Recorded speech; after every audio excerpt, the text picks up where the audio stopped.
To change the edge panel's handle width on Samsung Galaxy S24 Ultra, swipe down the top of the screen and then tap setting icon. Scroll down the screen to find display. Tap display. Scroll down the screen. Tap edge panels. Tap handle.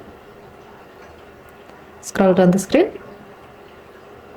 Here you can see that there are 3 options available for the width.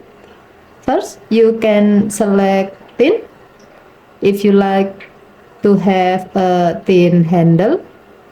Second, you can select medium or the width between thin and thick if you like to have a handle with a medium width.